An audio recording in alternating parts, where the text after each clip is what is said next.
ठहर ठहर के खुदारा कलाम कीजिए ना, उदास शब का भी कुछ एहतराम कीजिए ना। सुना है आपकी आंखें हैं बादशाह आंखें, नजर उठाइए हमको गुलाम कीजिए ना।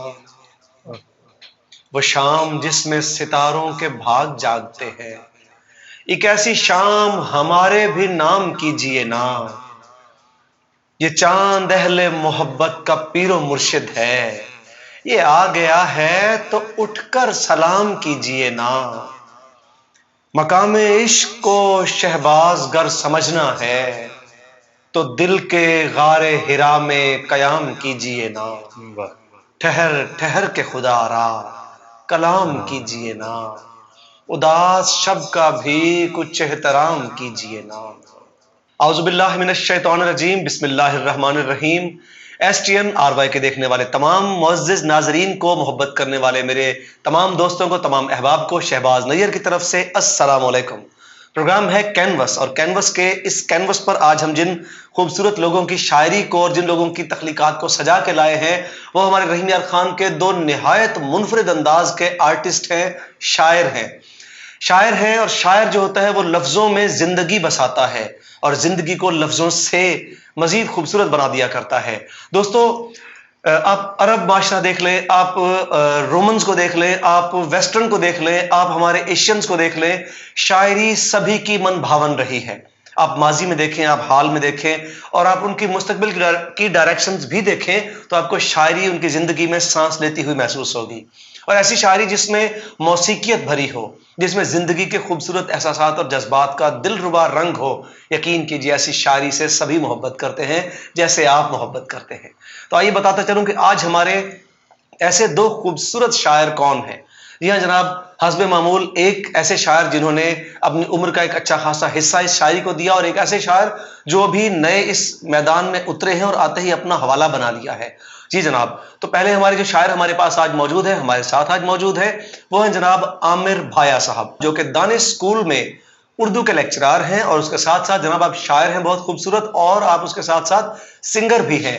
मतलब सिंगर बाकायदा सिंगिंग तो नहीं करते, मगर खुद ही दोस्तों में बैठ के गुनगुना लेना, थाल बजा के गुनगुनाना और लुत्फ आ जाना, ऐसे खूबसूरत शायर और सिंगर भी हैं। और जनाब उसके साथ साथ आपके क्योंकि शायर हैं, सो आपके शेरी मजमुआ जात भी आए हुए हैं। आपका एक शेरी मजमुआ जामे इदराक मंजर आम पर आ चुका है, दो नातिया मजमुए आ चुके हैं, और सराइकी अफसानों का मजमुआ भी तत्ती रेत के नाम पर मंजर आम पर आ चुका है। तो दोस्तों, मैं जब बढ़ता हूं अपने मोअज़्ज़िज़ मेहमान की तरफ, जनाब आमिर भाया साहब, अस्सलाम वालेकुम। अस्सलाम सर, कैसे हैं आप? अल्हम्दुलिल्लाह सर, बहुत शुक्रिया, आपने तो और ये खूबसूरत बना दिया हमें लफ्जों में। जी बिल्कुल जनाब। और हमारे दूसरे जो खूबसूरत से मेहमान हैं, नौजवान हैं, बहुत खूबसूरत हैं, बहुत मोहब्बत परवर हैं, शायर हैं, और शायर होने के साथ साथ BS मैथ्स कम्युनिकेशन करने के बाद जनाब एक निजी टीवी चैनल पर बतौर न्यूज कास्टर भी माशाल्लाह खिदमत अंजाम दे रहे हैं। मेरी मुराद है हमारे बहुत प्यारे दोस्त जनाबे उमर मलिक से। उमर मलिक, अस्सलाम वालेकुम। वालेकुम अस्सलाम। जवाब कैसे हैं आप? ठीक हैं? अल्हम्दुलिल्लाह, माशाल्लाह आप तो एक्टिव हैं, मुझसे भी एक्टिव हुए बैठे। ये होता है जनाब, एक बंदा जो इस शोबे को जानता हो, जिस शोबे से मोहब्बत करने वाला हो, वो अपने आप को हमेशा एक्टिव रखता है। खूबसूरत। उमर, कैसा रहा आपका ये सफर या आना जाना सारा? अल्हम्दुलिल्लाह बहुत बेहतरीन रहा। मीडिया की जो फील्ड बहुत वास्ट है, ये तो जाके ये पता लगा। बहुत सारे नए तजुर्बात हासिल हुए।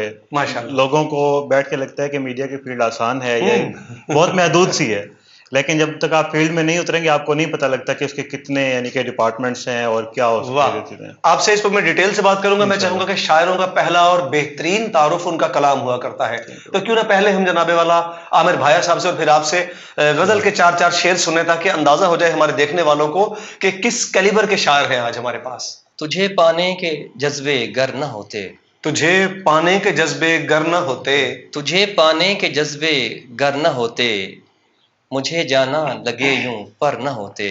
आहा, हमारी ताकतें गिरवी पड़ी हैं, हमारी ताकतें गिरवी पड़ी हैं, हमारी ताकतें गिरवी पड़ी हैं, वगरना हम भी ताकतवर न होते। वाह। और डरे होते कभी जो हम खुदा से, आहा, डरे होते कभी जो हम खुदा से, दिलों में आज इतने डर न होते। बहुत खूबसूरत बात।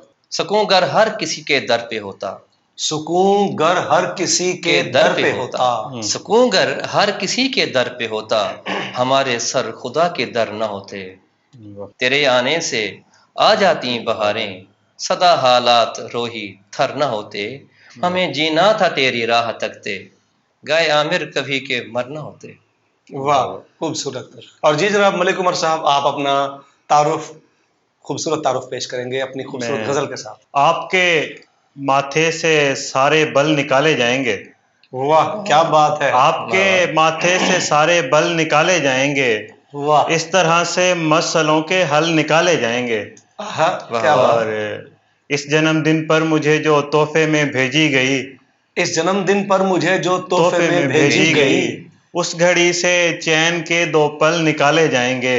आहा, और बहुत अच्छा है यार। मेरे दिल में बस रहे हैं मुझसे ही पूछे बगैर। वाह, आज अगर निकले नहीं तो कल निकाले जाएंगे। वाह, वाह, वाह, वाह, वाह, और अच्छा जो है शेर है यार। कि घर हमारे हाथ होता रब की जन्नत का निज़ाम। घर हमारे हाथ में हो रब की जन्नत का निज़ाम। आदम व हवा से पहले फल निकाले जाएंगे। बहुत खूबसूरत यार, क्या कहने हैं उमर मलिक, मजा आ गया। बहुत शुक्रिया। आप आमिर भाई साहब टीचर भी हैं, लेक्चरार भी हैं, और साथ साथ शायर भी हैं। जो उर्दू का टीचर शायर भी हो, उसे शायर होने का भी कोई फायदा है टीचिंग में या नहीं है?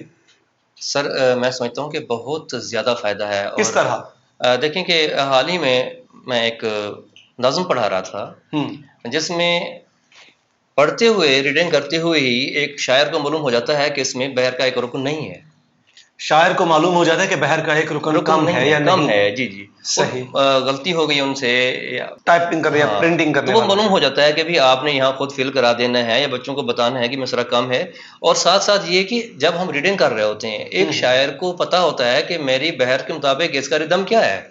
सही। मैंने मफ़ाइलों पे रीडिंग करनी है, मैंने फ़ाइलातों पे करनी है, तो उसी तरह रीडिंग करता है। तो आज अल्हम्दुलिल्लाह हमारे बच्चे जब नाज़्म पढ़ेंगे, कहीं आप आएँ, आप देखें, वो उसी तरह पढ़ेंगे जैसे एक शायर जो है वो पढ़, क्योंकि वैसे बताया जाता है, वैसे पढ़ के सुनाया जाता है। और इस तरह अगर एक आम बहुत काबिल हैं साज़ा कराम जो हैं, लेकिन जब वो शायरी नहीं जानते होते, बगैर बहर के पढ़ते हैं, तो ऐसे पढ़ते जैसे कोई नासर होती है, तो फिर वो नहीं रह जाती है वो लज़्ज़त। अच्छा, ये तो हो गई बात नज्म की हद तक। जी जी। क्या एक शायर अगर उस्ताद हो तो उसे नस्र पढ़ाने में भी कोई फायदा होता है शायर होने का, या नहीं होता आपके ख्याल में? सर देखें, एक शायर जो है जब वो जिस तरह शायरी पढ़ाता है, इसी तरह आप तो समझते हैं कि ग्रामरिकली जो है उसमें स्नाए हैं, बदी होता है जो, या उसमें जो मामला बंदी होती है, जो हुनर होते हैं शायरी के, जैसे नसर में हैं, शायरी में हैं, तो वो उन्हीं को तशरीह में उन्हीं को उनसे ही मदद लेता है।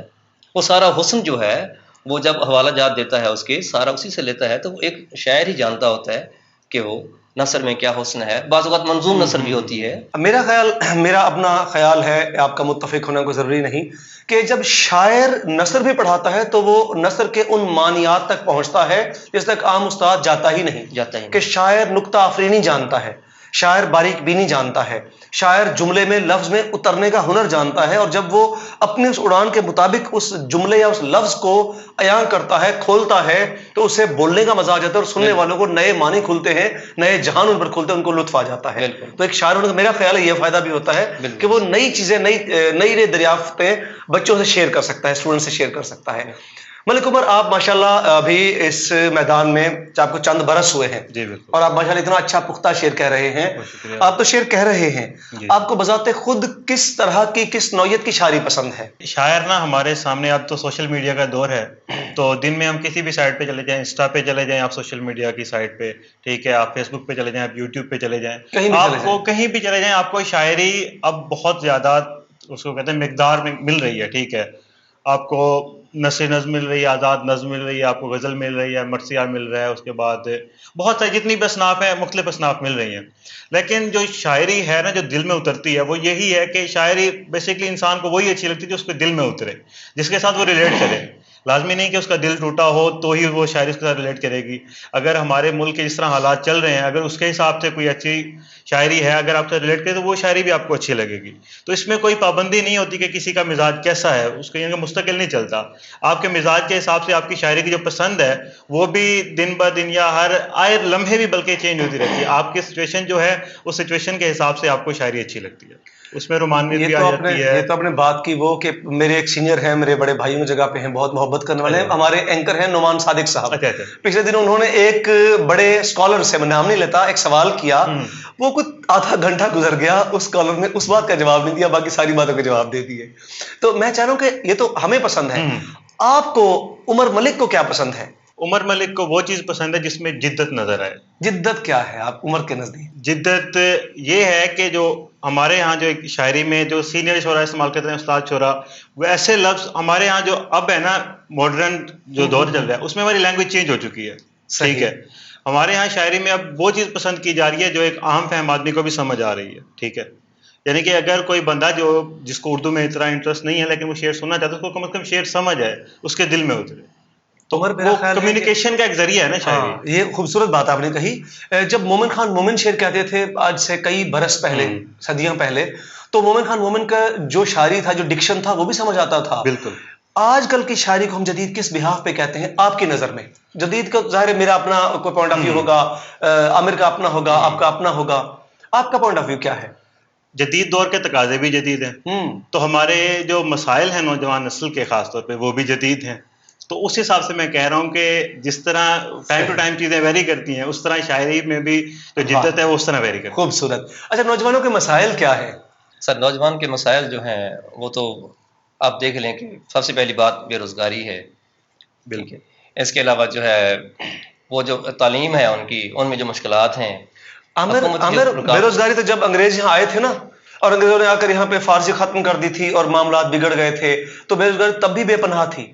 उन्होंने सारा निजाम अपने हाथ में लिया, अपने मन मर्जी के लोगों को लाना और अपने ही लोगों को लाना, तो तब भी थे। ये तो पुराने मसाइल है, नए जदीद, जैसा कि उमर ने जिक्र किया। फिर उसके असरात देख लेंगे, जिस तरह वो ज़हनी टेंशन का शिकार होते हैं, वो चाहते हैं कोई चेंज आए, नया रोमांस मिले। जैसे भाई बात कर रहे थे कि जदीद शायरी क्या है, शायरी सिर्फ मानवी लिहाज से तो नहीं होती ना। जदीद तकाजे ये हैं कि जो हालात हाजरा हैं, जो उनको जो सुकून दे, जो उनका कैथारसिस करे, जिनको सुनकर वो अपने आप में हल्का फुल्कापन महसूस करें, यही चीज़ को ढूंढना चाहते हैं। और यही वजह है कि जब हम मुशायरों में बैठे होते हैं तो देख रहे होते हैं वो किस चीज़ को पसंद कर रहे हैं, किस को ज़्यादा दाद मिल रही है।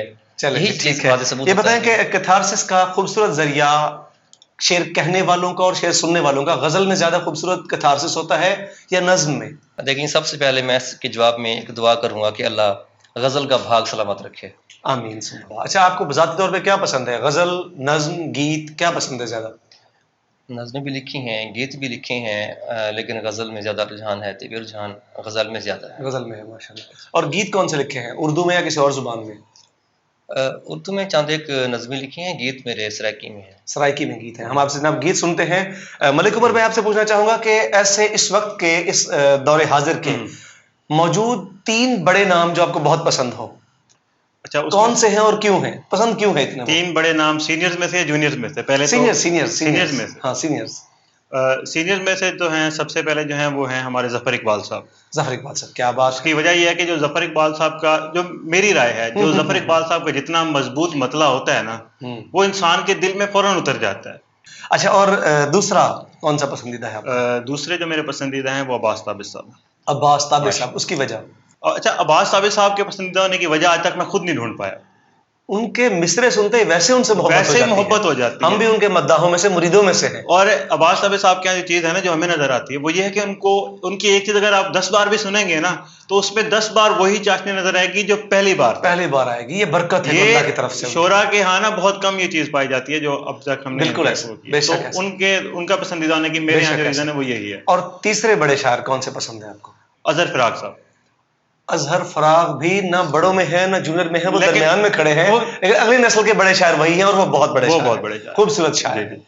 वो है ना कि तेरी शर्तों पे ही करना है अगर तुझको कबूल, ये सहूलत तो मुझे सारा जहां देता है। और अजहर साहब के साथ जो मेरा पहला तारुफ था उनका यही शेर था, तो उनके बाद उनको पढ़ना स्टार्ट किया। वरना हमें अजहर फराग साहब का सिर्फ नाम सुना हुआ था, हम लोग को ऐसे शेर सुनाओ, अच्छा यार सुनाते हैं आपको। और लोगों को बदकिस्मती ये है हमारे यहाँ के लोगों को अक्सर मेरी तरह शेर ही भूल जाते हैं कि यार कौन सा शेर सुना। अजहर भाई, मुझे एक और शेर याद है कि मान भी ले कि तुझे मैंने बहुत चाहा है, दोस्त सर पर मेरे कुरान रखा जाएगा क्या।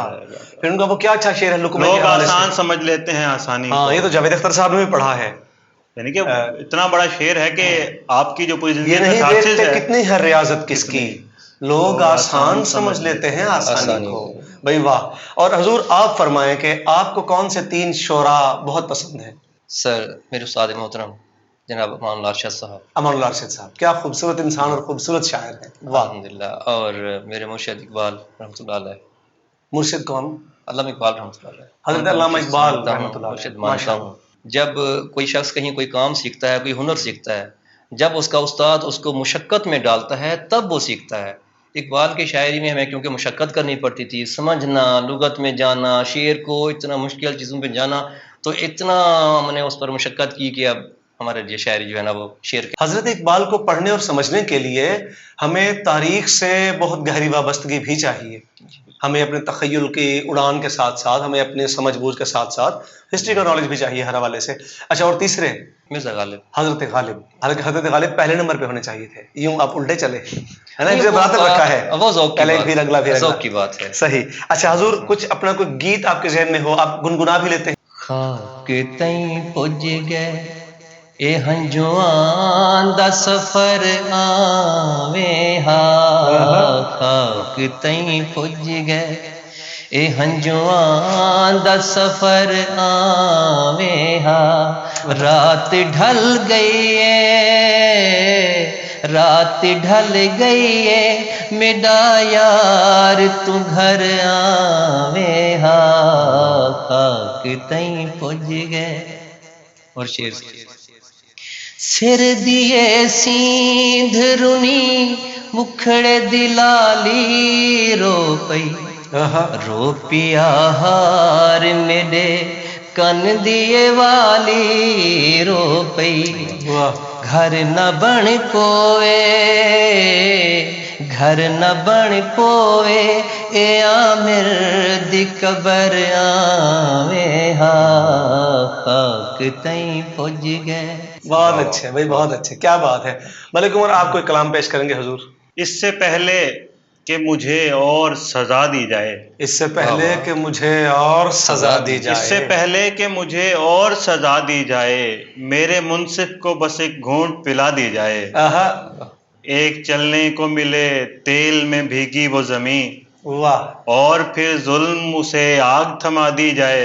वाह, बहुत अच्छे। और जुर्म इतना था कि गद्दार को गद्दार कहा, जुर्म इतना था कि गद्दार को गद्दार कहा, हुक्म आया कि इसे सख्त सजा दी जाए। बहुत अच्छे। हुक्म आया कि इसे सख्त सजा दी जाए, और आंख लगते ही कई ख्वाब डराते हैं मुझे। वाह, आंख लगते ही कई ख्वाब डराते हैं मुझे, मुझको अब नींद ना आने की दुआ दी जाए। भाई वाह, मुझको अब नींद ना आने की दुआ दी जाए। बहुत खूबसूरत, बहुत मोहब्बत, बहुत शुक्रिया आप दोनों की आमद का। आपसे खूबसूरत गपशप रही, इंशाल्लाह फिर भी मुलाकात होगी। नाज़रीन कराम, इसी के साथ अपने मेज़बान शहबाज नईर को दीजिए इजाज़त। इंशाल्लाह फिर प्रोग्राम कैनवस में आपसे मुलाकात होगी।